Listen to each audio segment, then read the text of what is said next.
So welcome back to Karthik bio academy YouTube channel. మనం unit 6లో ఉన్నాము, మెథడ్కి సంబంధించి. సో దీంట్లో భాగంగా మనం ఈరోజు బోధన అభ్యాసన సామాగ్రి కాన్సెప్ట్ అంటే టీచింగ్ లెర్నింగ్ మెటీరియల్ గురించి మాట్లాడదాము. సో అయితే ఏపీలో ఉన్నటువంటి ఆస్పిరెంట్స్ ఖచ్చితంగా మనకి 2022 ఆ ఎడిషన్ చదవాల్సి ఉంటుంది. దాంతోపాటు 2023లో వచ్చినటువంటి తెలుగు అకాడమీ బుక్తో పాటు modern science teaching RC Sharma book కూడా చదువుకుంటే చాలా మంచిది అనేది నా అభిప్రాయము. అయితే ఈరోజు మనం చాలా రోజుల తర్వాత కొన్ని హెల్త్ ఇష్యూస్ వల్ల వీడియోస్ అయితే రాలేదు. సో దయచేసి అర్థం చేసుకోండి. ఇక్కడ మనకి టీచింగ్ లెర్నింగ్ మెటీరియల్ అంటున్నాడు. టీఎల్ఎం సింపుల్గా మనం చెప్తే టీఎల్ఎం అని చెప్పడం జరుగుతుంది.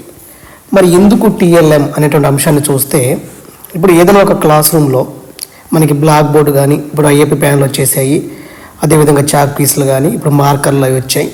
ఇవన్నీ కూడా ఉపయోగించి ఒక టీచర్ ఖచ్చితంగా తనలో ఉన్నటువంటి జ్ఞానాన్ని పిల్లవాడికి అందిస్తారు. అయితే ఒక ఉపాధ్యాయుడు తాను చెప్పేటువంటి లెసన్ ద్వారా విద్యార్థులకి ఏం చెప్పదలుచుకున్నాడో అలా చెప్పేటప్పుడు అతను ఉపయోగించేటువంటి ప్రతి ఆపరేటర్స్ని మనం టీచింగ్ లెర్నింగ్ మెటీరియల్ అని చెప్పొచ్చు. మరి ఎందుకు అంటే, మనకి ఏదైనా క్లిష్టంగా ఉన్నటువంటి కాన్సెప్ట్స్ ఏదైతే ఉంటాయో లేదా ముఖ్యమైనటువంటి విషయాల్ని పిల్లలు సంపూర్ణ అవగాహన చేసుకోవటానికి ఖచ్చితంగా ఈ టీచింగ్ లెర్నింగ్ మెటీరియల్ అనేది, బోధన ఉపకరణాలు అనేవి అవసరమే. ఎందుకంటే నానాటికి కూడా బోధనలో మంచి స్టాండర్డ్ పెంచాలి మనం. అదేవిధంగా బోధనలో నాణ్యతను మెరుగుపరచడానికి ప్రతి లెసన్ కూడా, అంటే ప్రతి స్కూల్లో ప్రతి టీచరు ప్రతి లెసన్ బోధించేటప్పుడు ఖచ్చితంగా టీచింగ్ లెర్నింగ్ మెటీరియల్ ఉపయోగించాలి. కాబట్టి బోధనలో ప్రమాణాలను, నాణ్యతను మెరుగుపరచడానికి ప్రతి పాఠశాలకి ఈ టీచింగ్ లెర్నింగ్ మెటీరియల్ సరఫరా చేయాలని ఎవరు చెప్పారంటే కొఠారి కమిషన్ చెప్పడం జరిగింది. కొఠారి కమిషన్ ప్రతి స్కూల్కి టీచింగ్ లెర్నింగ్ మెటీరియల్ సరఫరా చేయాలి. బోధనలో ఉన్నటువంటి ప్రమాణాలు, అదేవిధంగా బోధనలో నాణ్యతను మెరుగుపరచడానికి ప్రతి స్కూల్కి కూడా టీచింగ్ లెర్నింగ్ మెటీరియల్ సరఫరా చేయాలని సూచించినటువంటి కమిషన్ ఏంటంటే మనకి కొఠారి కమిషన్ అవుతుంది. సో ఇప్పుడు మనం లేట్ చేయకుండా మనకి టీచింగ్ లెర్నింగ్ మెటీరియల్లో ఒకసారి లెసన్లో వెళ్దాము. చాలా జాగ్రత్తగా వినండి. ఓకే, దీంతో పాటు అవకాశం ఉంటే ఆర్సి శర్మ కూడా ఏమైనా కాన్సెప్ట్లు ఉంటే మీకు ఎక్స్ప్లెయిన్ చేస్తాను. ఎందుకంటే విద్యార్థులకి మూర్త భావనలు కలుగు చేయడానికి టీచింగ్ లెర్నింగ్ మెటీరియల్ ఎందుకు అవసరము? విద్యార్థులకి మూర్త భావనలని, అంటే తెలిసినటువంటి విషయాల్ని తెలియచేయటానికి, ఉపాధ్యాయుని బోధన మరింత సమగ్రంగా మరియు ప్రభావవంతంగా ఉండటానికి, అంటే టీచర్ యొక్క టీచింగ్ అనేది మంచిగా సమగ్రంగా ఉండటానికి మరియు ప్రభావవంతంగా ఉండటానికి బోధనలో వినియోగించేటువంటి సాధనాలు ఏదైతే ఉంటాయో దాన్ని మనం బోధన అభ్యాసన సామాగ్రి లేదా బోధన ఉపకరణాలు అని చెప్పడం జరుగుతుంది. కాబట్టి ఇక్కడ చూడండి, విద్యార్థులకు మూర్త భావనలు కలగచేయటానికి, అదేవిధంగా ఉపాధ్యాయుని బోధన మరింత సమగ్రంగా మరియు ప్రభావవంతంగా ఉండడానికి బోధనలో ఉపయోగించేటువంటి సాధనాలు ఏదైతే ఉంటాయో వాటిని మనం బోధన అభ్యాసన సామాగ్రి లేదా బోధన ఉపకరణాలు అనడం జరుగుతుంది. అయితే ఇంకా మనకి సింపుల్గా చెప్పాలంటే, బోధనలో అంటే టీచింగ్లో ఉపయోగపడేటువంటి ఏ వస్తువు అయినా కూడా మనం టీచింగ్ లెర్నింగ్ మెటీరియల్ అని చెప్పొచ్చు. అంటే బోధనలో ఉపయోగపడే ఏ వస్తువునైనా బోధనోపకరణం లేదా టీఎల్ఎం అని సింపుల్గా మనం టీఎల్ఎం అని చెప్పడం జరుగుతుంది. మరి ఈ టీఎల్ఎంలు అనేవి దృష్టికి మరియు శ్రవణానికి సంబంధించి కావటంతో వీటిని మనం దృశ్య శ్రవణ బోధనోపకరణలు అంటాము. అంటే ఈ టీచింగ్ లెర్నింగ్ మెటీరియల్ అనేవి మనం చూడొచ్చు, అదేవిధంగా కొన్ని టీచింగ్ లెర్నింగ్ మెటీరియల్ మనం వినొచ్చు. అంటే వాటి ద్వారా మనం కొన్ని ఉంటాయి, శ్రవణానికి సంబంధించి కొన్ని ఉంటాయి. అంటే టీచింగ్ లెర్నింగ్ మెటీరియల్ అనేది దృష్టికి మరియు శ్రవణానికి సంబంధించివి ఉంటాయి. కాబట్టి ఈ టీచింగ్ లెర్నింగ్ మెటీరియల్ని మనం ఏమంటామంటే సింపుల్గా దృశ్య శ్రవణ బోధనోపకరణాలు అని చెప్తాం. అంటే ఆడియో విజువల్ టిఎల్ఎం అని కూడా చెప్పడం జరుగుతుందన్నమాట ఇక్కడ. కాబట్టి బోధన ఉపకరణాలు అనేవి దృష్టికి కావచ్చు, అదేవిధంగా శ్రవణానికి సంబంధించింది. శ్రవణం అంటే వినటమే కదా, అంటే దృష్టికి వినటానికి సంబంధించి కావటంతో వీటిని మనం దృశ్య శ్రవణ బోధన ఉపకరణాలు అని చెప్పడం జరుగుతుంది. సింపుల్గా టిఎల్ఎం అంటాం కదా, ఆడియో విజువల్ ఎయిడ్ అని చెప్పొచ్చు. తర్వాత కొంతమంది శాస్త్రవేత్తలు మరి ఈ టీచింగ్ లెర్నింగ్ మెటీరియల్ గురించి కొంత డెఫినేషన్ అయితే ఇవ్వడం జరుగుతుంది. ఈ డెఫినేషన్స్ కూడా మనకి ఎగ్జామ్ పాయింట్ ఆఫ్ వ్యూ ఇంపార్టెంటే. So first one, Carter a good అనే శాస్త్రవేత్త ఏమన్నారంటే, ఏ బోధనోపకరణం ద్వారా దృష్టి అదేవిధంగా వినికిడిని ఏకకాలంలో ఉపయోగించి, దృష్టి చూడటము వింటము ఏకకాలంలో ఉపయోగించి విద్యార్థి అభ్యాస అనుభవాన్ని పెంపొందింపజేస్తామో దాన్ని మనం దృశ్య శ్రవణ బోధనోపకరణం అంటాము. అంటే ఏ టీచింగ్ లెర్నింగ్ మెటీరియల్ ద్వారా, అంటే ఏ బోధనోపకరణం ద్వారా దృష్టిని కావచ్చు వినికిడిని కావచ్చు ఏకకాలంలో ఉపయోగించి విద్యార్థి అభ్యాస అనుభవాన్ని పెంపొందింపజేస్తామో దాన్ని దృశ్య శ్రవణ బోధనోపకరణం అంటాము. కార్టర్ ఏ గుడ్ అని చెప్పడం జరుగుతుంది. తర్వాత మరి దృశ్య శ్రవణ సాధనలు అంటే అభ్యాసాలను ప్రారంభింపజేసి ఉత్తేజపరచి పునరుద్ధరించే అనుభవాలు లేదా ప్రతిబింబాలే మనకి దృశ్య శ్రవణ సాధనలు అని చెప్పొచ్చు according to Burton. So Burton ప్రకారం ఏంటంటే దృశ్య శ్రవణ సాధనాలు అంటే అభ్యాసనను ప్రారంభింపజేసి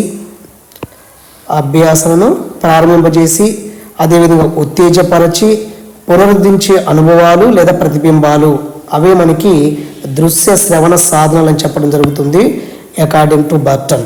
తర్వాత ఎడ్గర్ డేల్ ప్రకారం ఏంటంటే బోధన అభ్యాసనలో ఒక గ్రూపుగా ఆలోచనలు పంచుకోవడానికి, గ్రూపుగా సమాచార వినిమయానికి ఉపకరించే వస్తు సముదాయము దృశ్య శ్రవణ సాధనాలు. కాబట్టి బోధన అభ్యాసనలో సామూహికంగా ఆలోచనలు పంచుకోవడానికి, సామూహికంగా సమాచార వినిమయానికి ఉపకరించేటువంటి వస్తు సముదాయమే దృశ్య శ్రవణ సాధనాలు అని చెప్పారు ఎడ్గర్ డేల్. కాబట్టి ఈ టీచింగ్ లెర్నింగ్ మెటీరియల్ అనేవి ఏం చేస్తాయంటే భావాన్ని వ్యక్తీకరణకి స్పష్టత ఇస్తాయి. అంటే భావ వ్యక్తీకరణకు చాలా స్పష్టత ఇచ్చేవే ఈ టిఎల్ఎం అని చెప్పడం జరుగుతుంది. అయితే ఇంకేంటి చూడండి, లక్ష్య సాధన కోసం ఏర్పాటు చేయబడినటువంటి కృత్యాల సమూహమే మనకి అభ్యాసన అనుభవాలని చెప్పవచ్చు. ఇక్కడ ఇప్పుడు మనకి బోధనోపకరణలు అనేవి భావ వ్యక్తీకరణకు స్పష్టతనిస్తాయి. అంటే ఉపాధ్యాయుడు బోధనోపకరణాలను ఎలా ఉపయోగిస్తారంటే బోధన లక్ష్యాల అనుగుణంగా సమర్థవంతంగా అభ్యాసన అనుభవాలు కలిగించే విధంగా ఉపయోగించాలి. మరి బోధనోపకరణాలను లేదా టిఎల్ఎంను ఎలా ఉపయోగిస్తారంటే టీచరు బోధన లక్ష్యాలకు అనుగుణంగా సమర్థవంతంగా అభ్యాసన అనుభవం కలిగించే విధంగా, అంటే బోధన లక్ష్యాలకు అనుగుణంగా ఉపయోగించాలి టిఎల్ఎంని, అదేవిధంగా సమర్థవంతంగా అభ్యాసన అనుభవాల్ని కలిగించడానికి కూడా మనకి టిఎల్ఎం ఉపయోగించడం జరుగుతుంది. కాబట్టి లక్ష్య సాధన కోసం ఏర్పాటు చేయబడినటువంటి కృత్యాల సమూహాన్ని మనం అభ్యాసన అనుభవాలు అని చెప్పడం జరగవచ్చు. కాబట్టి ఇక్కడ చూడండి, ఈ బోధనోపకరణాలను అభ్యాసన అనుభవాలకు అనుగుణంగా అదేవిధంగా సందర్భానికి తగిన విధంగా మనం డిమాన్స్ట్రేట్ చేయాలి. సో టిఎల్ఎం అనేది ఎప్పుడూ కూడా అభ్యాసన అనుభవాలకు అనుగుణంగా సందర్భానికి తగిన విధంగా మనం ప్రదర్శించగలగాలి. కాబట్టి విద్యార్థుల్లో ఉత్సాహాన్ని ఆసక్తిని కలిగించి అవగాహనను దృఢతరం చేసేవే మనకి టీచింగ్ లెర్నింగ్ మెటీరియల్ అని చెప్పొచ్చు. ఓకేనండి. ఫర్ ఎగ్జాంపుల్ ఒక క్లాస్ రూమ్లో ఒక 100 పదాలు చెప్పామనుకోండి, విద్యార్థికి గుర్తుండదు. అదే ఒక డయాగ్రామ్ కానీ ఒక పిక్చర్ చూపిస్తే ఖచ్చితంగా గుర్తుంటుంది. కాబట్టి ఇక్కడ మనకి ఈ బోధనోపకరణలు ఎందుకు ఉపయోగపడతాయి అంటే అభ్యాసనలో ప్రేరణ కలిగించడానికి. అంటే అభ్యాసం అంటే విద్యార్థులు ఏదైనా విషయం నేర్చుకునేటప్పుడు ఎప్పుడైతే టిఎల్ఎం మనం ఉపయోగించామో ఇంకా వాళ్ళకి మోటివేట్ కలుగుతుంది బాగా. కాబట్టి అభ్యాసనలో ప్రేరణ కలిగించడానికి, అదేవిధంగా అభ్యాసనకు శాస్త్రం చేకూర్చడం కోసం, అభ్యాసనకు శాశ్వత తత్వం చేకూర్చడానికి, అదేవిధంగా క్లిష్టమైన పాఠ్యాంశాలు సులువుగా అభ్యసించడానికి, భావనలకు రూపం ఇవ్వడానికి మనకి టీచింగ్ లెర్నింగ్ మెటీరియల్ అనేవి ఎంతగానో ఉపయోగపడతాయి. ఓకే, ఇది మనకి టీచింగ్ లెర్నింగ్ మెటీరియల్ గురించి ఇంట్రడక్షన్. సో నెక్స్ట్ వన్ వచ్చేసి మనకి అభ్యాసన జ్ఞానేంద్రియాల వినియోగం. వాయిస్ రావట్లేదు కాబట్టి స్లోగా చెప్తాను, 2 రోజులు అడ్జస్ట్ చేసుకోండి. అభ్యాసన జ్ఞానేంద్రియాల వినియోగం. సో నెక్స్ట్ టాపిక్ ఏంటంటే learning utilization of sense organ. అయితే మనకి జ్ఞానేంద్రియాల ద్వారా ఎంత అభ్యాసన జరుగుతుంది అనే అంశాన్ని కూడా గత ప్రీవియస్లో మనకి కొన్ని క్వశ్చన్స్ అయితే వచ్చాయి. కాబట్టి ఇక్కడ అభ్యాసన జ్ఞానేంద్రియాల వినియోగంలో అసలు జ్ఞానేంద్రియాల ద్వారా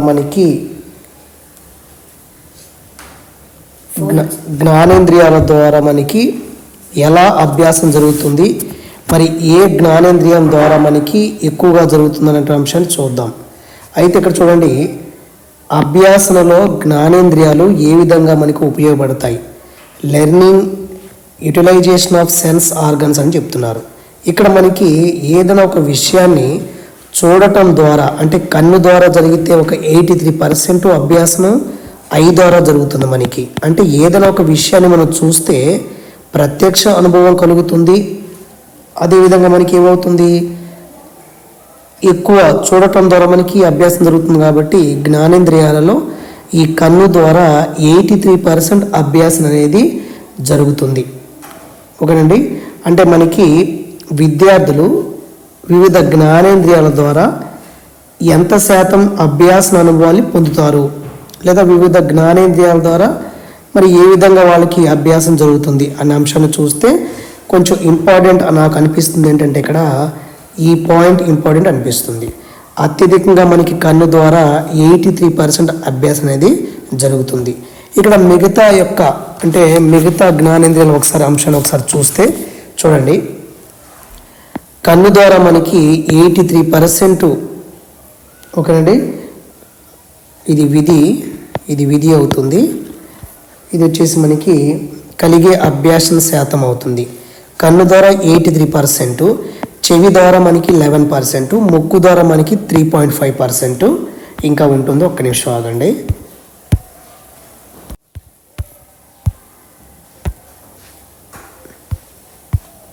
సో తర్వాత మనకి ఇక్కడ చూడండి ఫ్రెండ్స్, చర్మం ద్వారా మనకి 1.5%, నాలుక ద్వారా మనకి 1.1%, మొత్తం కలిపి 100% మనకి అభ్యాసన.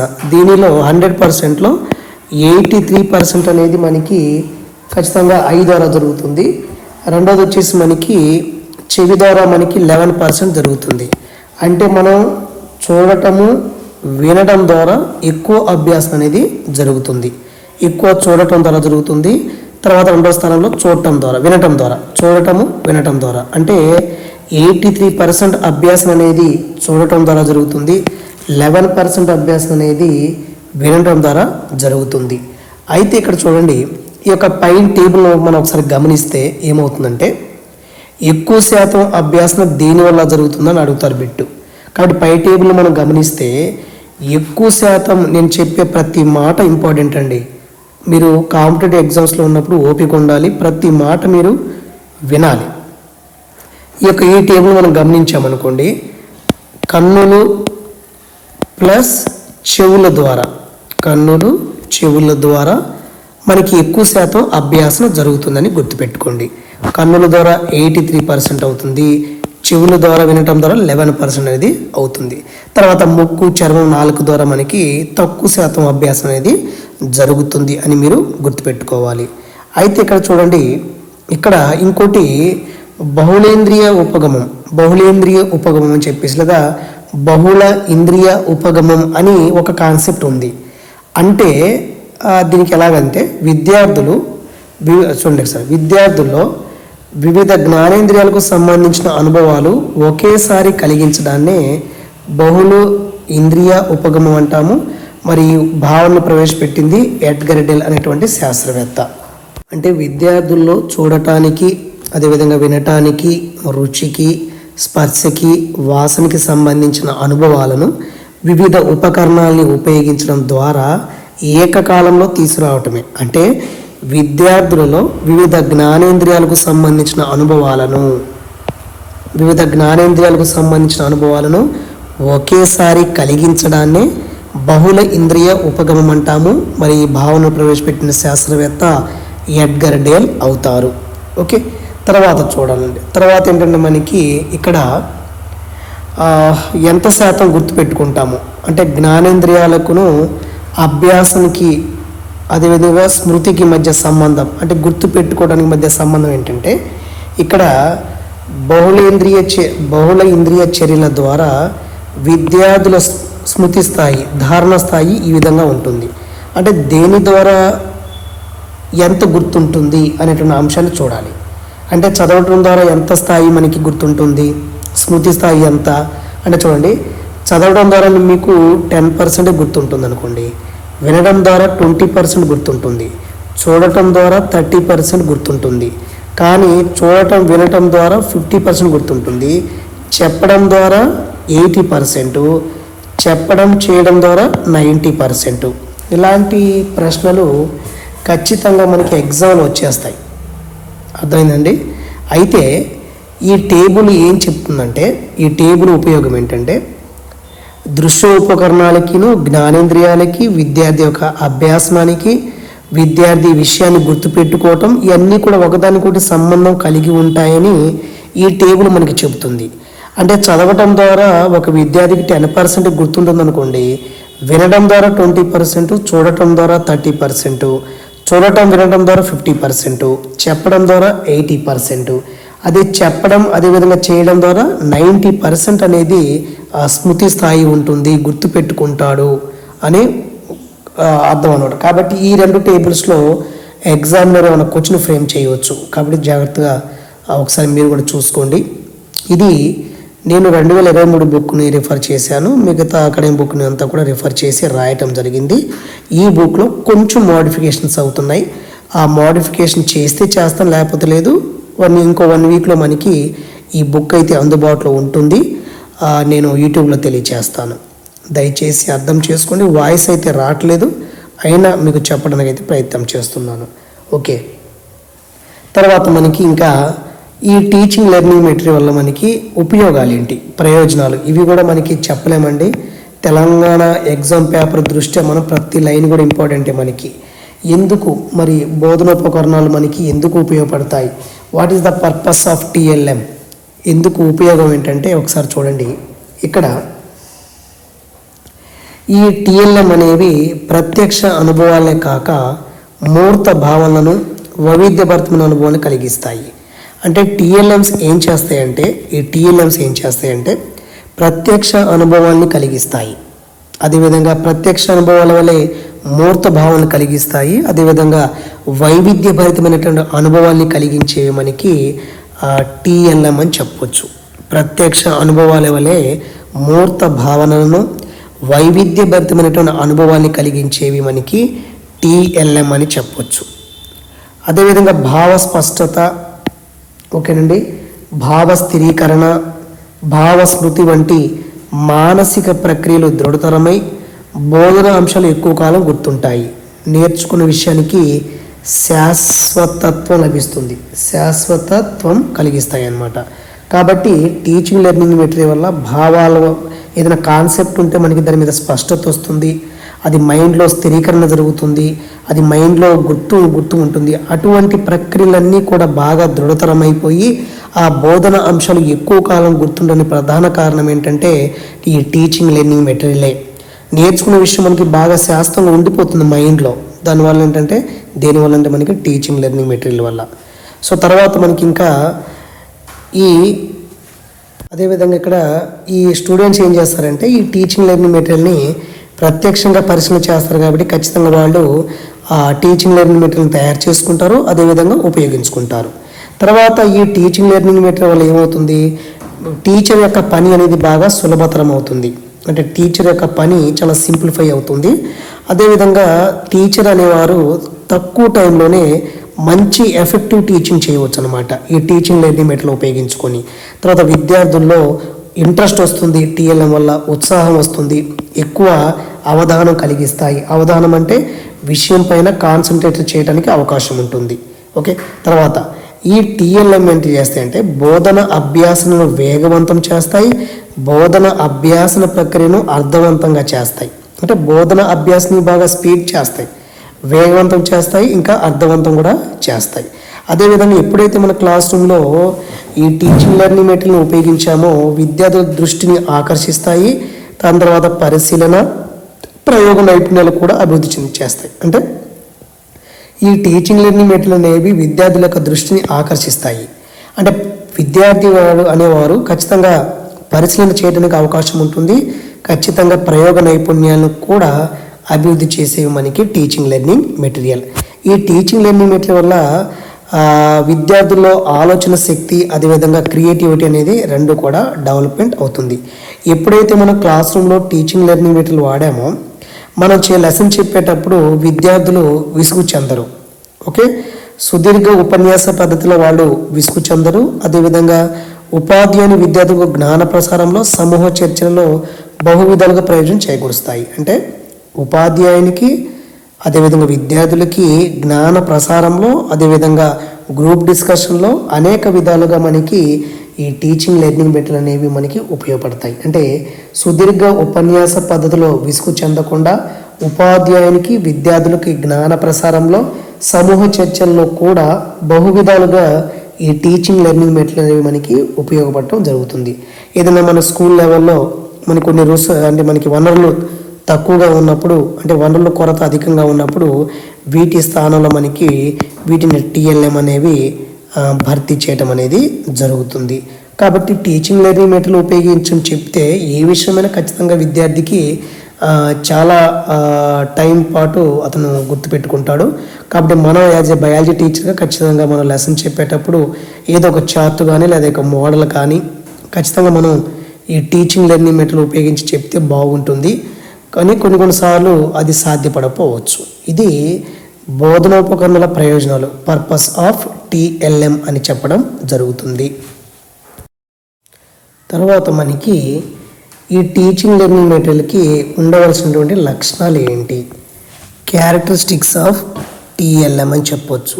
బోధన ఉపకరణలకి ఎటువంటి లక్షణాలు ఉండాలి అనే అంశాన్ని చూస్తే ఇక్కడ సంబంధితం అంటే రెలివెన్స్ ఒకటి, accuracy, interesting, economy, clarity, presentation, evaluation. సంబంధితం ఒకటి, ఖచ్చితత్వం ఉండాలంటున్నారు, ఆసక్తికరంగా ఉండాలి, మిత వ్యయము, స్పష్టత, ప్రదర్శన, మూల్యాంకనం అని ఉండాలి. అయితే ఈ టీచింగ్ లెర్నింగ్ మెటీరియల్కి ఏ లక్షణాలు ఉండాలంటే ముందు సంబంధితం అంటే రెలివెన్స్, అంటే ఉపాధ్యాయుడు తాను ఉపయోగించేటువంటి ఈ టీచింగ్ లెర్నింగ్ మెటీరియల్ తాను చెప్పబోయేటువంటి పాఠ్యాంశానికి సంబంధించిందా కాదా అని చూసుకోవాలి. అంటే ఉపాధ్యాయుడు ఒక లెసన్ చెప్పేటప్పుడు ఆ లెసన్కి సంబంధించిన టీఎల్ఎం మాత్రమే ఉపయోగించాలి. కాబట్టి దానికి అలాగే విలువ ఉంటుంది. అంటే ఇప్పుడు ఒక లెసన్ చెప్పి ఇంకో టీఎల్ఎం వాడితే దానికి విలువ ఉండదు కదా. కాబట్టి ఉపాధ్యాయుడు ఖచ్చితంగా తాను ఏదైతే లెసన్ చెప్తున్నారో ఆ లెసన్కి తగినట్టు మాత్రమే దానికి సంబంధించినటువంటి టీఎల్ఎం మాత్రమే ఉండాలి అని చెప్పేదే ఈ సంబంధితం అని చెప్పొచ్చు. తర్వాత మనకి ఏమంటున్నారంటే ఖచ్చితత్వం అంటే యాక్యురెన్సీ. అంటే మనం ఒక లెసన్ చెప్పేటప్పుడు ఏదైతే మనం తయారు చేసుకున్నామో అది నీట్గా ఉండాలి, ఖచ్చితత్వంతో ఉండాలి. సే ఫర్ ఎగ్జాంపుల్ మానవుని జీర్ణ వ్యవస్థ అనేటువంటి లెసన్ మనం చెప్పాలనుకోండి, దానికి సంబంధించినటువంటి టీఎల్ఎం తయారు చేసేటప్పుడు ఆ జీర్ణ వ్యవస్థలో ఉన్నటువంటి అన్ని పార్ట్స్ వచ్చాయా లేదా, ఒక్కొక్క పార్ట్కి ఏ కలర్ ఇచ్చాము, ఇవన్నీ సరిగ్గా చూసుకోవాలి. కాబట్టి ఏదైనా ఒక లెసన్ చెప్పేటప్పుడు మనం ఆ లెసన్కి సంబంధించినటువంటి టీఎల్ఎం తయారు చేసేటప్పుడు అది ఖచ్చితత్వంతో ఉందా లేదా చూసుకోవాలి, యాక్యురెన్స్గా ఉందా లేదా ఒకసారి మనం టెస్ట్ చేసుకోవాలి. అంటే ఏంటి, మానవుని జీర్ణ వ్యవస్థ అనేటువంటి లెసన్ని చెప్పేటప్పుడు సంబంధిత టీచింగ్ లెర్నింగ్ మెటీరియల్ అనేది అన్ని విధాలుగా ఈ జీర్ణ వ్యవస్థ నిర్మాణాన్ని పోలి ఉందా లేదా అని చూసుకోవాలి. ఓకే, తర్వాత ఆసక్తికరం ఇంట్రెస్టింగ్, అంటే ఖచ్చితంగా మన టీఎల్ఎం ఉపయోగించేటప్పుడు ఆ టీఎల్ఎం చూసి విద్యార్థులకి ఇంట్రెస్ట్ రావాలి. అంటే విద్యార్థుల్లో ఉత్సాహం నింపడానికి, లెసన్ పట్ల వాళ్ళన్నిటి లెసన్ వైపు తిప్పుకోవడానికి ఖచ్చితంగా మనం ఉపయోగించేటువంటి టీచింగ్ లెర్నింగ్ మెటీరియల్ అనేది విద్యార్థుల్లో ఆసక్తి రేకెత్తించే విధంగా ఉండాలి. ఓకే, తర్వాత మనకి ఎకానమీ అంటే మిత వ్యయము, అంటే మనం తయారు చేసేటువంటి టీచింగ్ లెర్నింగ్ మెటీరియల్ అనేది బాగా కాస్ట్గా ఉండకూడదు. మన చుట్టూ ఉండేటువంటి చిన్న చిన్న సామాగ్రిని ఉపయోగించి మనం తక్కువ అమౌంట్తోనే మనం ఈ టీచింగ్ లెర్నింగ్ మెటీరియల్ని కంప్లీట్ చేసుకోవచ్చు. తర్వాత స్పష్టత, క్లారిటీగా ఉండాలి. అంటే నువ్వు తయారు చేసినటువంటి టీచింగ్ లెర్నింగ్ మెటీరియల్ అనేది చిన్నదిగా కాకుండా మరీ పెద్దదిగా కాకుండా అందరికీ తరగతి క్లాసు మొత్తం కనబడే విధంగా ఉండాలన్నమాట. తర్వాత డిమాన్స్ట్రేషన్, ప్రదర్శన అంటే మనకి ప్రజెంటేషన్. అంటే ఇప్పుడైతే మనం లెసన్ చెప్పేటప్పుడు ఎక్కడైతే అవసరమైందో అప్పుడే మనం అక్కడ ఉన్నటువంటి ఈ టీఎల్ఎంని ఉపయోగించాలి. అలా కాకుండా మనం లెసన్ మొత్తం చెప్తున్నప్పుడు అది పక్కన పెట్టామనుకోండి ఎక్కువ ఇంట్రెస్ట్ కలగకపోవచ్చు. కాబట్టి ఖచ్చితంగా లెసన్ చెప్పేటప్పుడు ఏ టైంలో మనం డిమాన్స్ట్రేట్ చేయాలో ఆ టైంలోనే మనం అక్కడ ప్రదర్శన చేయాలి. ఈ ప్రదర్శన అయిపోయిన తర్వాత దాన్ని పిల్లలకి ఇవ్వచ్చు, లేదా పక్కన పెట్టేయవచ్చు, ప్రాబ్లం లేదు.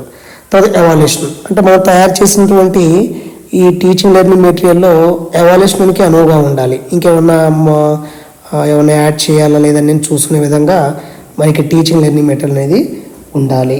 అంటే తయారు చేసినటువంటి టీచింగ్ లెర్నింగ్ మెటీరియల్ బోధన తర్వాత కూడా ఏమైనా మార్పులు చెప్పులు మనం చేసుకోవచ్చు. ఇది ఒక టీచింగ్ లెర్నింగ్ మెటీరియల్కి ఉండవలసినటువంటి లక్షణాలు, క్యారెక్టరిస్టిక్స్ ఆఫ్ టీఎల్ఎం అని చెప్పారు. ఏముండాలండి? సమర్థిత ఉండాలి, రిలవెన్స్ ఉండాలి, ఖచ్చితత్వం ఉండాలి, ఆసక్తికరం ఉండాలి, మిత వ్యయం ఉండాలి, స్పష్టత ఉండాలి, ప్రదర్శన, మూల్యాంకనం. ఇవన్నీ కూడా మనకి టీఎల్ఎం యొక్క క్యారెక్టర్స్ అని అర్థం. ఓకే, సో మనకి నెక్స్ట్ వచ్చేసి ఇక్కడ ఏమంటున్నారంటే బోధన ఉపకరణాల వర్గీకరణ, క్లాసిఫికేషన్ ఆఫ్ టీఎల్ఎం అని చెప్పొచ్చు. టీచింగ్ లెర్నింగ్ మెటీరియల్ క్లాసిఫికేషన్ చాలా కన్ఫ్యూజ్గా ఉంటుంది ఇది, సో అర్థం చేసుకోండి. ఇది 2023 బుక్లో అయితే ఉంది. ఒకసారి చెప్తాను చూడండి. ఇక్కడ ఏమంటున్నారంటే ముందుగా మనకి బోధనోపకరణాల వర్గీకరణ. ఇక్కడ చూడండి, ముందుగా చాలా వర్గీకరణలు ఉంటాయి. దీంట్లో మొదటగా చూద్దాము. జిఎస్ బ్రూనర్ అనే శాస్త్రవేత్త, జిఎస్ బ్రూనర్ టీచింగ్ లెర్నింగ్ మెటీరియల్ను అవి కలుగు చేసేటువంటి అభ్యాసన అనుభవాల ఆధారంగా ఎలాగ వర్గీకరణ చేశారు? టీచింగ్ లెర్నింగ్ మెటీరియల్ అనేది అవి ఏ అభ్యాసన అనుభవాన్ని కలిగిస్తాయో దాని ఆధారంగా మనకి అవి కలుగు చేసేటువంటి అభ్యాసన అనుభవాల ఆధారంగా ఈ టీచింగ్ లెర్నింగ్ మెటీరియల్ని 3 రకాలుగా వర్గీకరించడం జరిగిందనమాట. సో దాంట్లో ఫస్ట్ వన్ ఏంటంటే మనకి ఈ టీచింగ్ లెర్నింగ్ మెటీరియల్లో ఫస్ట్ వన్ వచ్చేసి మనకి ప్రత్యక్ష అనుభవాన్ని కలిగి చేసేవి. ప్రత్యక్ష అనుభవాన్ని కలుగు చేసేవి. ఇక్కడ చూడండి, అకార్డింగ్ టు జిఎస్ బ్రూనర్ ప్రకారము teaching learning material, so TLM అనేవి అవి కలుగు చేసేటువంటి అభ్యాసన అనుభవాల ఆధారంగా 3 రకాలు. అది 1, 2, 3 ఇక్కడ. ఓకే, ఇక్కడ వరకు అంటే ఏంటి? ప్రత్యక్ష అనుభవాలను కలుగు చేసేవి, ఆరోపిత అనుభవాలను కలిగి చేసేవి, మాటలు లేదా గుర్తులతో అనుభవాలు కలుగు చేసేవి. అంటే ప్రత్యక్ష అనుభవాలు కలుగు చేసేవి అంటే ఏంటి? ఇక్కడ ఈ టీచింగ్ లెర్నింగ్ మెటీరియల్ ఎలా ఉంటాయంటే, టీచింగ్ లెర్నింగ్ మెటీరియల్ టీఎల్ఎం విద్యార్థులు స్వయంగా చేయటం జరుగుతుంది, విద్యార్థులు స్వయంగా చేస్తారు. ఇటువంటివి ప్రత్యక్ష అనుభవాలు కలిగిస్తాయి ఈ టీఎల్ఎం అనేవి. సో ప్రయోగాలు చేస్తారు, ఫీల్డ్ విజిటింగ్కి వెళ్తారు, ఇవన్నీ కూడా ప్రత్యక్ష అనుభవాలు కలుగు చేసేవి. కాబట్టి విద్యార్థులు స్వయంగా చేయడం జరుగుతుంది దీనిలో. రెండవది ఆరోపిత అనుభవాలు కలుగు చేసేవంటే విద్యార్థులు చూడటం జరుగుతుంది ఇక్కడ. అంటే చార్ట్లు చూస్తారు, నమూనాలు చూస్తారు, బొమ్మలను చూస్తారు, చిత్రాలను కూడా ఇక్కడ చూస్తారనమాట. అవి పరోక్ష అనుభవాలు కలిగి చేస్తాయి, ప్రత్యక్ష అనుభవాలు కలుగు చేయవు. తర్వాత మాటలు లేదా గుర్తులతో అనుభవాలు కలుగు చేసేవి. అంటే విద్యార్థులు చదవటము, వినటం అయితే ఇక్కడ చేస్తారు. అంటే గ్రాఫ్లు, ప్రసంగాలు వింటారు, గ్రాఫ్స్ని మనం ఇక్కడ చదవటం జరుగుతుంది. కాబట్టి జిఎస్ బ్రూనర్ బోధనోపకరణాలని అవి కలుగు చేసేటువంటి అభ్యాసన అనుభవాల ఆధారంగా అవి కలుగజేసేటువంటి అభ్యాస అనుభవాల ఆధారంగా 3 రకాల వర్గీకరణ చేయడం జరిగింది. ప్రత్యక్ష అనుభవాలు కలుగజేసే టీఎల్ఎం, ఆరోపిత అనుభవాలు కలుగజేసే టీఎల్ఎం, మాటలు లేదా గుర్తులతో అనుభవాలు కలుగజేసే టీఎల్ఎం అనమాట.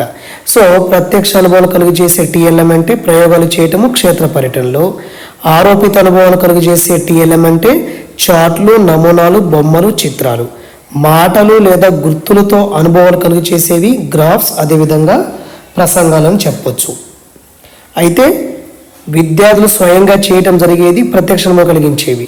విద్యార్థులు చూడటం జరిగేది ఆరోపిత అనుభవం కలిగిస్తాయి.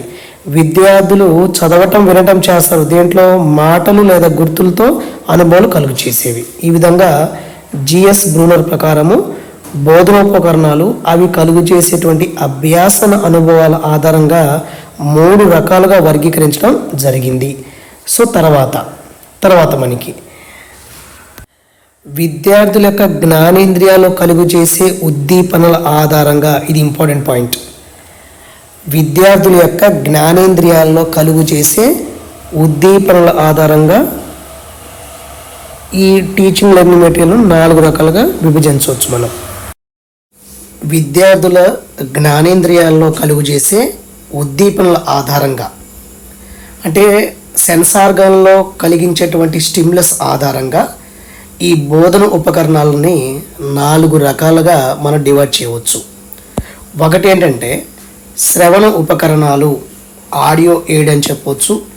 దృశ్య ఉపకరణాలు, విజువల్ ఎయిడ్ అని చెప్పొచ్చు.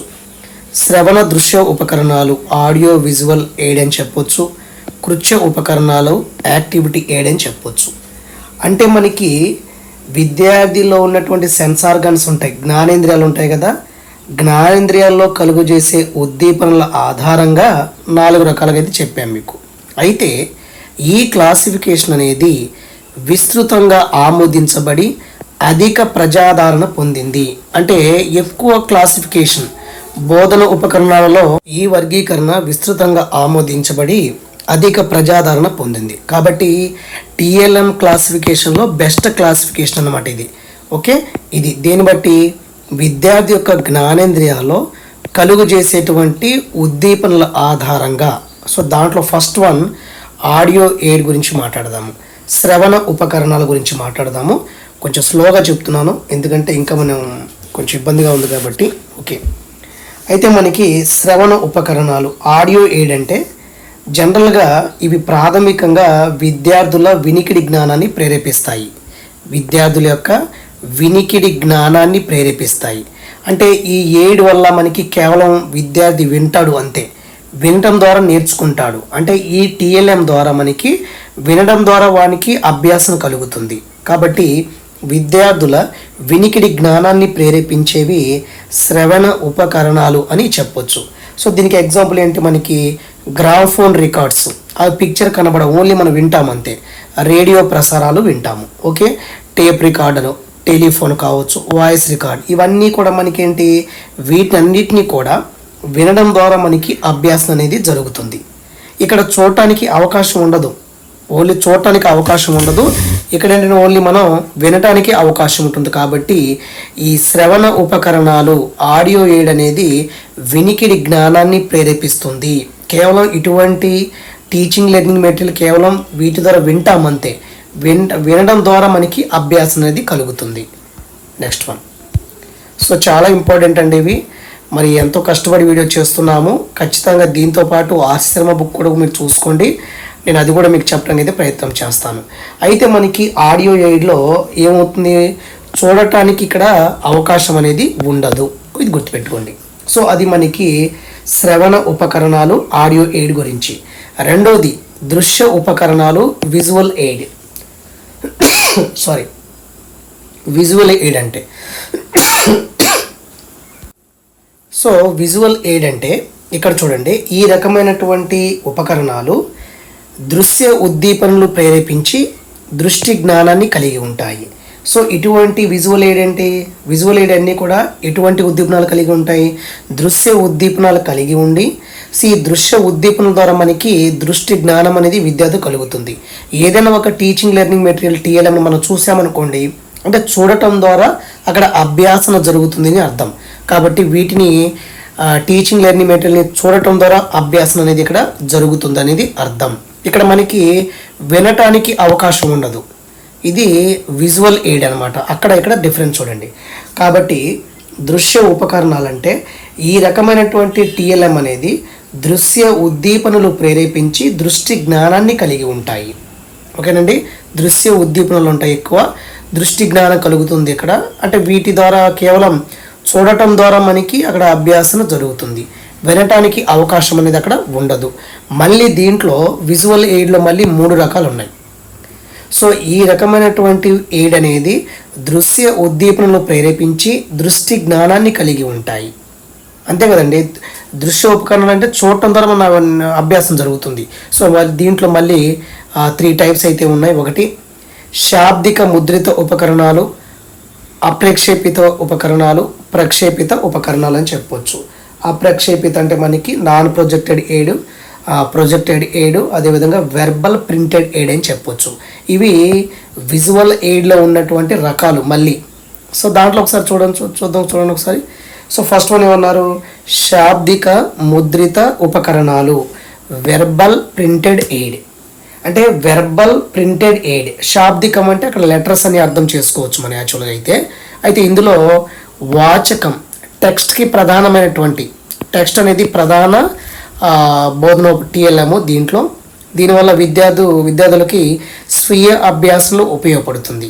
సో ఫర్ ఎగ్జాంపుల్ శాబ్దిక ముద్రిత ఉపకరణాలకి ఎగ్జాంపుల్ ఏంటని అడుగుతాడు ఎగ్జామ్ పాయింట్ ఆఫ్ వ్యూలో. సో దీంట్లో ఎక్కువగా మనకి నేను టెస్ట్ చేసి చెప్పలేకపోతున్నాను, ఎందుకంటే వాయిస్ కూడా అంతగా రావట్లేదు, అందుకే స్లోగా చెప్తున్నాను. ఒక 2-3 రోజులు మనం స్లోగా చెప్పగలిగితే తర్వాత మనకంతా బాగానే ఉంటుంది. దయచేసి అర్థం చేసుకోండి. ఏ వీడియో నేను చేసినా కూడా చాలా ఇంపార్టెంట్ వీడియో అయి ఉంటుంది. ప్రతి నిమిషం మనం వేస్ట్ చేస్తూనే ఉంటాం. కనీసం ఒక 45 మినిట్స్ ఈ వీడియో మీరు చూస్తే, అంటే సీరియస్గా ఎవరైతే యాస్పిరెంట్స్ ప్రిపేర్ అవుతున్నారో వాళ్ళు. శాబ్దిక ముద్రిత ఉపకరణాలు అంటే ఇందులో వాచకం అనేది ప్రధానంగా ఉంటుంది, అంటే టెక్స్ట్ అనేది ప్రధానంగా ఉంటుంది.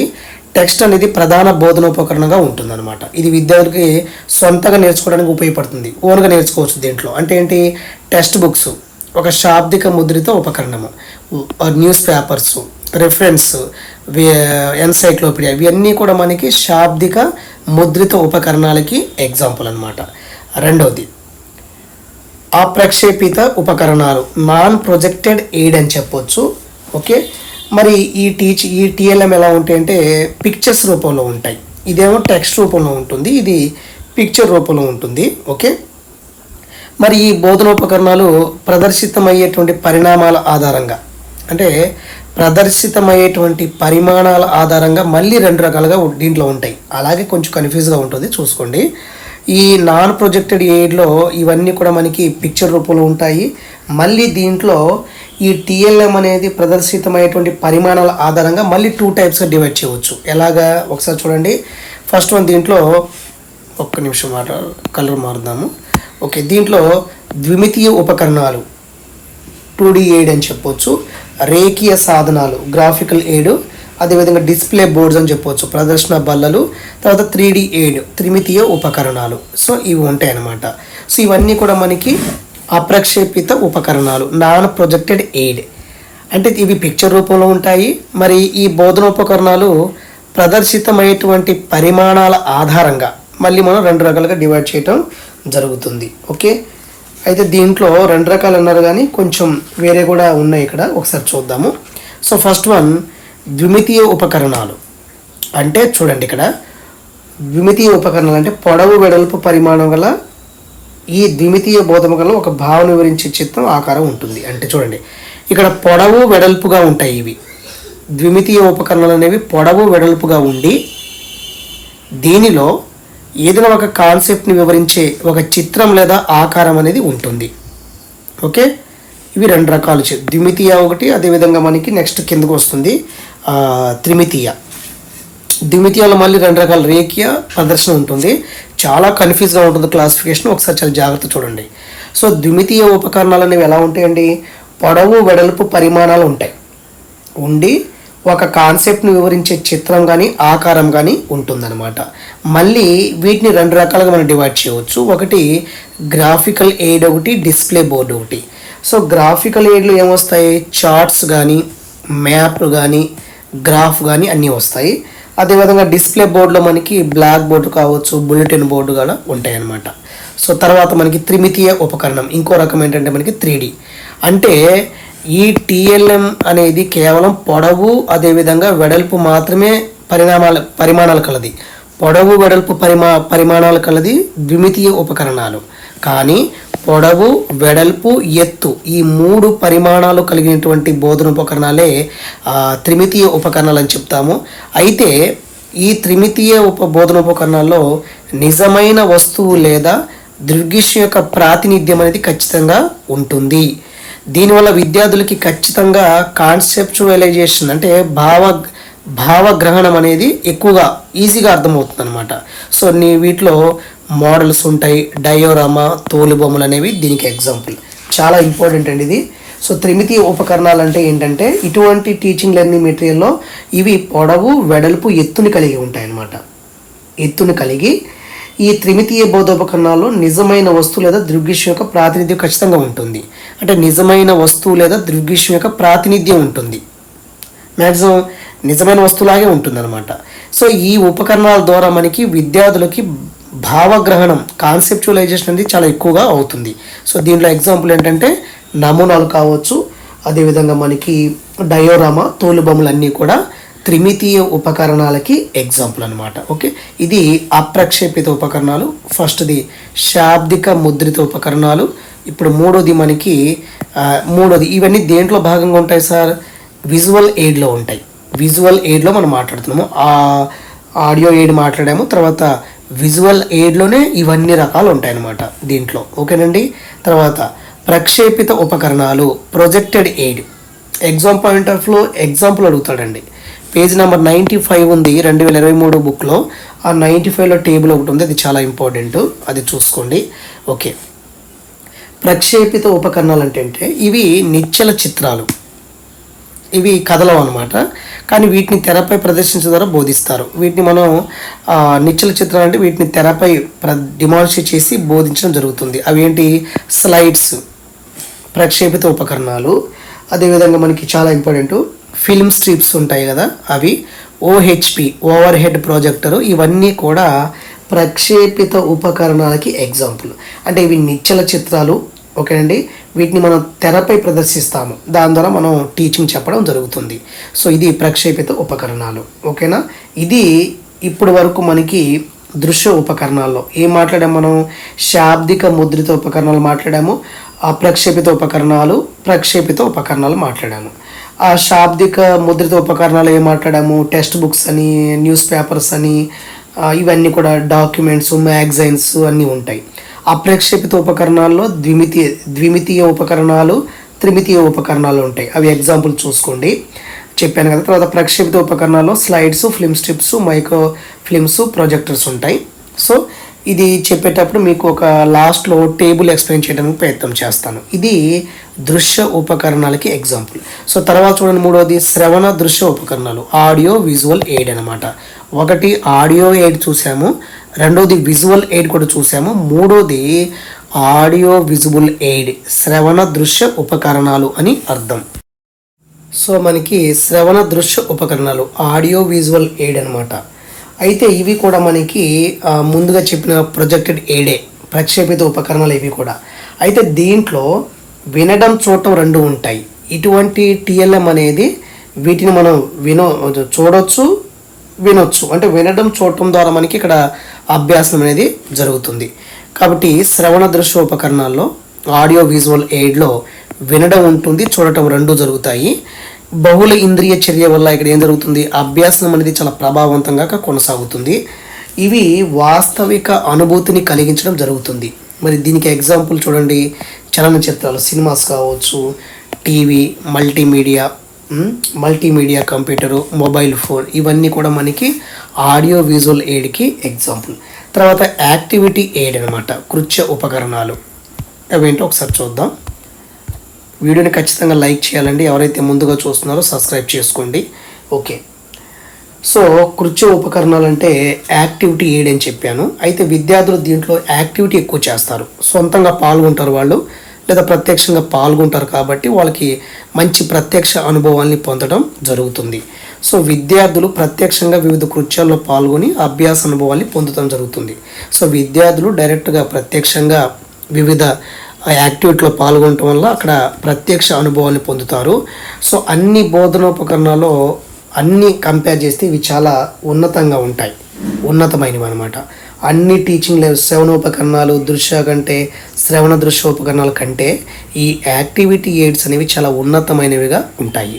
దీనిలో ఎగ్జాంపుల్ క్షేత్ర పర్యటనలు, హెర్బేరియము, జలచరాలయము మొదలైనవి కూడా చాలా ఇంపార్టెంట్. ఫీల్డ్ విజిటింగ్స్ ఉంటాయి, హెర్బేరియం ఉంటుంది, జలచరాలయము, వివేరియము, వైజ్ఞానిక ప్రదర్శనలు, ప్రయోగశాలలు, భూచరాలయము, ఇవన్నీ కూడా ఉంటాయి కదా. ఇవన్నీ కూడా వీటికి ఎగ్జాంపుల్ మనం చెప్పొచ్చు. ఓకే. అయితే మనకి ఎగ్జామ్ పాయింట్ ఆఫ్ వ్యూలో ఈ ఆడియో విజువల్ ఎయిడ్ గురించి ఎక్కువ ఇచ్చాడు, చాలా ఇంపార్టెంట్. ఈ ఆడియో విజువల్ ఎయిడ్ అనేది చాలా డీటెయిల్గా అయితే ఉంటుంది, అదే టెక్స్ట్ బుక్లో బాగా ఇవ్వటం జరిగింది. వీటి గురించి ఇప్పుడు మాట్లాడదాం. నెక్స్ట్ వన్, దృశ్య శ్రవణ బోధన ఉపకరణాలు, ఆడియో విజువల్ ఇన్స్ట్రక్షనల్ ఎయిడ్ అని చెప్పొచ్చు. ఓకే, మనకి ఎక్కువ దీని గురించి ఇచ్చాడు కాబట్టి మనం దీని గురించి మాట్లాడదాము. అయితే కొంత డెఫినేషన్స్ అయితే ఉన్నాయి. విద్యా నిఘంటువు ఏం చెప్పిందంటే, చూడటము, వినడం అనేటువంటి సంవేదనాత్మక మార్గాల ద్వారా అభ్యాసనాన్ని కలుగు చేసే సాధనమే మనకి ఆడియో విజువల్ ఎయిడ్ అని చెప్పొచ్చు. అంటే ఇక్కడ దీంట్లో ఆడియో వింటాము, అదేవిధంగా చూడటము, అంటే చూడటము, వినటం అనేటువంటి సంవేదనాత్మక మార్గాల ద్వారా అభ్యాసనాన్ని కలిగించేటువంటి సాధనాన్ని మనం ఈ ఆడియో విజువల్ ఎయిడ్ అంటాము, అకార్డింగ్ టు విద్యా నిఘంటువు. తర్వాత కార్టర్ గూడ్స్, ఇతను ఏం చెప్తారంటే, అభ్యాసన ప్రక్రియకు సంబంధించిన కొన్ని ఉంటాయి. అంటే అభ్యాసన అనేది కరెక్ట్గా సాగడానికి ఏముంటాయి, ప్రేరణ, మోటివేషన్ ఉంటుంది, భావ స్పష్టత ఉంటుంది, కాన్సెప్ట్ స్పష్టత ఉంటుంది, భావ స్థిరీకరణ ఉంటుంది. ఓకేనండి. అయితే ఇక్కడ అభ్యాసన ప్రక్రియకు సంబంధించిన ప్రేరణ కావచ్చు, భావ స్పష్టత, భావ స్థిరీకరణను పరిపూర్ణం చేసేటువంటి ఉపకరణాలు కొన్ని ఉంటాయి. వీటిని మనం ఆడియో విజువల్ ఎయిడ్ అని చెప్పొచ్చు, అకార్డింగ్ టు కార్టర్ గూడ్స్ ప్రకారము. అంటే అభ్యాసన ప్రక్రియకు సంబంధించినటువంటి ప్రేరణ, భావ స్పష్టత, భావ స్థిరీకరణలను పరిపూర్ణం చేసేటువంటి ఉపకరణాలు ఏదైతే ఉంటాయో దీన్ని మనం దృశ్య శ్రవణ ఉపకరణాలు అంటాము, అకార్డింగ్ టు కార్టర్ గూడ్స్ ప్రకారము. ఓకే. తర్వాత బర్టన్ ప్రకారం ఏంటంటే, కొన్ని డెఫినేషన్స్ ఏంటంటే, విద్యార్థుల యొక్క అభ్యాసనాన్ని ప్రేరేపిస్తాయి. అంటే విద్యార్థులు ఇంకా నేర్చుకోవటానికి అనువుగా ఉంటాయి ఈ ఆడియో విజువల్ ఎయిడ్. కాబట్టి విద్యార్థుల అభ్యాసనాన్ని ప్రేరేపించి దానికి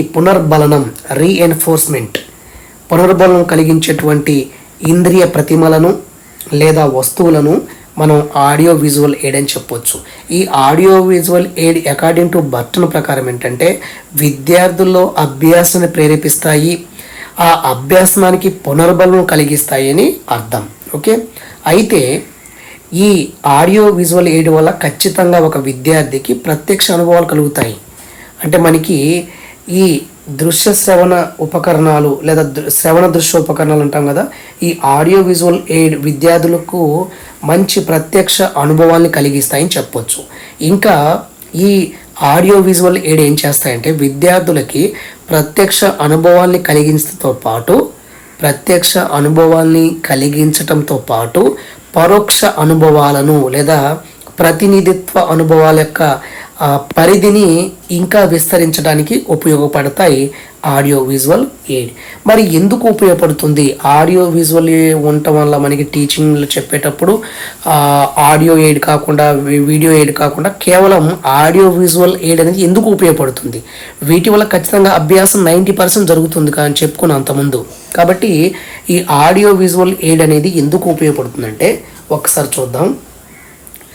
భావనలను నేర్చుకోవటానికి, కాన్సెప్ట్ని నేర్చుకోవటానికి, ప్రేరణ పెంచడానికి, అదేవిధంగా చురుకైన భాగస్వామ్యాన్ని ప్రోత్సహించడానికి, అవసరమైనటువంటి పునర్బలం అందించడానికి, అనుభవాలను విస్తృతం చేయడానికి మరియు ఇతర సామాగ్రి ప్రభావాన్ని మెరుగుపరచడానికి ఈ యొక్క ఈ దృశ్య శ్రవణ ఉపకరణాలు ఒక దృఢమైనటువంటి ఆధారాన్ని అయితే బేస్మెంట్ అయితే ఇస్తాయి.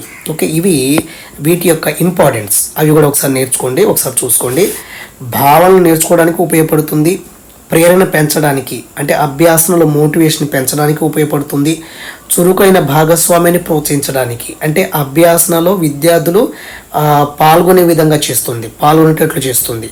అదేవిధంగా మనకి ఈ బోధన అభ్యాసనలో అవసరమైనటువంటి పునర్బలాన్ని అందిస్తుంది అనమాట. ఇంకా మనకి ఆ బోధన అభ్యాసంలో ఉన్నటువంటి అనుభవాలు ఏదైతే ఉంటాయో వాటిని విస్తృతం చేయడానికి ఉపయోగపడుతుంది. ఇతర సామాగ్రి ప్రభావాన్ని కూడా మెరుగుపరుస్తుందని చెప్తున్నారు. అంటే ఇంకా టీచింగ్ లెర్నింగ్ మెటీరియల్ ఇంకా వేరే మనం ఉపయోగించామనుకోండి, దాని యొక్క ప్రభావాన్ని కూడా ఇది మెరుగుపరుస్తుంది ఈ ఆడియో విజువల్ ఎయిడ్ అని ఇక్కడ చెప్పొచ్చు. ఓకే, తర్వాత ఆల్రెడీ మనం చెప్పాను, ఈ ఆడియో విజువల్ ఎయిడింగ్ మళ్ళీ మనకి 3 టైప్స్గా ఉంటాయి. ఒకటి ఏంటంటే దృశ్య బోధోపకరణాలు, రెండోది శ్రవణ బోధనోపకరణాలు, మూడోది దృశ్య శ్రవణ బోధనోపకరణాలు. సో మళ్ళీ మనం 3 టైప్స్ చెప్పొచ్చు. ఈ ఆడియో విజువల్ ఎయిడ్ని మనం మళ్ళీ కూడా డివైడ్ చేయవచ్చు. ఎలా డివైడ్ చేయవచ్చు అంటే ఈ ఆడియో విజువల్ ఎయిడ్ని ఎలా డివైడ్ చేయవచ్చు అంటే ముందు విజువల్ ఎయిడ్ అని చెప్పొచ్చు, దృశ్య బోధనోపకరణాలు అని చెప్పొచ్చు, రెండోది శ్రవణ బోధనోపకరణాలు, మూడోది దృశ్య శ్రవణ బోధనోపకరణాలు 3 ఉంటాయి అన్నమాట. ఇలాగ 3గా మనం డివైడ్ చేయవచ్చు. ఎలా చేయవచ్చు? దృశ్య బోధనోపకరణాలుగా చేయవచ్చు. అదేవిధంగా మనకి తర్వాత శ్రవణ బోధనోపకరణాలు విజువల్ ఎయిడ్, ఆడిబుల్ ఎయిడ్, అదేవిధంగా దృశ్య, అదేవిధంగా శ్రవణ బోధనోపకరణాలు. ఇలాగా 3 టైప్స్గా మనం ఆడియో విజువల్ ఎయిడ్, ఇన్స్ట్రక్షనల్ ఎయిడ్ని మనం డివైడ్ చేయవచ్చు. ఓకేనండి, దృశ్య బోధనోపకరణాలు, శ్రవణ బోధనోపకరణాలు, అదేవిధంగా దృశ్య, అదేవిధంగా శ్రవణ బోధనోపకరణాలు చెప్పొచ్చు. ఎగ్జామ్ పాయింట్ ఆఫ్ వ్యూలో సింపుల్గా ఎగ్జాంపుల్ అడిగేస్తాడు. ఓకే, ఆడియో ఎయిడ్ కింద ఏమొస్తుంది, ఆడియో విజువల్ ఎయిడ్ కింద ఏమొస్తుంది, విజువల్ ఎయిడ్ కింద ఏమొస్తుంది అనేది చాలా చాలా ఇంపార్టెంట్. ఇక్కడ చూడండి, ఈ దృశ్య శ్రవణ బోధనోపకరణాల్లో ఫస్ట్ వన్ ఏంటంటే మనకి దృశ్య బోధనోపకరణాలు. సో విజువల్ ఎయిడ్ అని చెప్పొచ్చు, విజువల్ ఎయిడ్. మరి దీంట్లో ఏముంటాయి ఆల్రెడీ చెప్పాను. శాబ్దిక ముద్రిత ఉపకరణాలు ఉంటాయి, ద్వితీయ కాదు ఇది ద్విమితీయ రావాలి ఇక్కడ, ద్విమితీయ ఉపకరణాలు ఉంటాయి, అదేవిధంగా త్రిమితీయ ఉపకరణాలు ఉంటాయి, మూడోది ప్రక్షేపిత ఉపకరణాలు ఉంటాయి. ఇది దృశ్య బోధనోపకరణాల్లో ఇది. రెండోది ఏమన్నారు? శ్రవణ బోధనోపకరణాలు అంటే రేడియో, టేప్ రికార్డు, గ్రామ్ఫోన్, అదేవిధంగా వాయిస్ రికార్డు, ఇవన్నీ ఉంటాయి. ఓకే, నెక్స్ట్ చూద్దాం. వాయిస్ రికార్డింగ్ ఉంటుంది. సో తర్వాత మూడోది ఏంటి మనకి దృశ్య శ్రవణ బోధనోపకరణాలు, ఇది థర్డ్ వన్. దీంట్లో టీవీ ఉంటుంది, అదేవిధంగా బహుళ మాధ్యమిక మల్టీమీడియా కంప్యూటర్ ఉంటుంది, చలనచిత్రాలు ఉంటాయి, స్మార్ట్ ఫోన్ ఉంటుంది, ట్యాబ్స్ ఉంటాయి అన్నమాట. ట్యాబ్లెట్లు అంటే ట్యాబ్స్ అని అర్థం. ఓకే, ఇవన్నీ దృశ్య శ్రవణ బోధనోపకరణాలు. ఓకే, ఇది క్లాసిఫికేషన్. ఇప్పుడు మనం ఏం చేయాలంటే ఆల్రెడీ చెప్పాము దృశ్య బోధనోపకరణాలు అంటే ఏం చెప్పాము. ఇప్పుడు మళ్ళీ దాన్ని డీటెయిల్గా మనం నేర్చుకోవడానికి అయితే ప్రయత్నం చేస్తాము. దాంట్లో చాలా క్లాసిఫికేషన్ అయితే ఉంటాయి, చాలా క్లాసిఫికేషన్ అయితే ఉంది. చాలా జాగ్రత్తగా కంగారు పడకుండా చూద్దాము. ఓకేనండి.